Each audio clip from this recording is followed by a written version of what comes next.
വേശ്യകളെ രക്ഷിക്കാനായിട്ട് ഞാൻ ചെയ്ത ഒരു മണ്ടത്തരവും കൂടി ഓർമ്മിക്കുകയാണ്.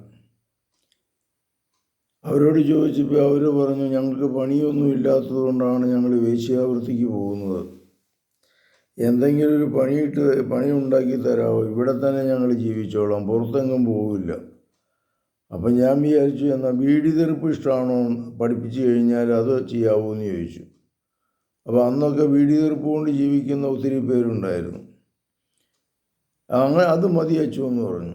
അപ്പം ഞാൻ പോയി ഒരു ബീഡി തെറുപ്പുകാരനെ അറേഞ്ച് ചെയ്തു. ചുക്കയും മുറമൊക്കെ മേടിച്ച് ബീഡി തെറുപ്പ്, ഞാൻ ബീഡിക്കും മദ്യത്തിനുമൊക്കെ എതിരാണ്, എങ്കിൽ തന്നെ ഇതുങ്ങളെ രക്ഷിക്കാൻ വേണ്ടിയിട്ട് ചുക്കയും പിന്നെ മുറമൊക്കെ മേടിച്ച് ബീഡി തെറുപ്പിനുള്ള അറേഞ്ച്മെൻറ്റ് ചെയ്തു. പക്ഷെ ഒരെണ്ണം പോലും ഇത് പഠിക്കാനോ അത് ഉണ്ടാക്കാനോ ശ്രമിച്ചില്ല. എൻ്റെ ചുക്കയും മുറമൊക്കെ വെറുതെയായി.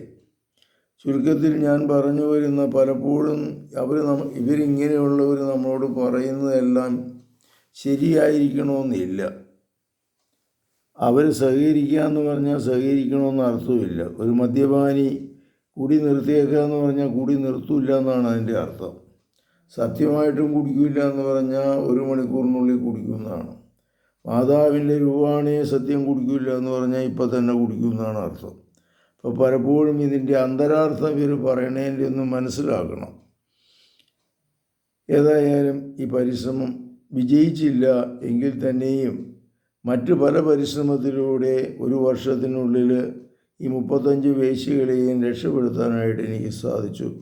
കർത്താവേ, എൻ്റെ ജീവിതത്തിൻ്റെ പരാജയങ്ങളും വിജയങ്ങളും അങ്ങയുടെ സന്നിധിയിൽ സമർപ്പിക്കുന്നു.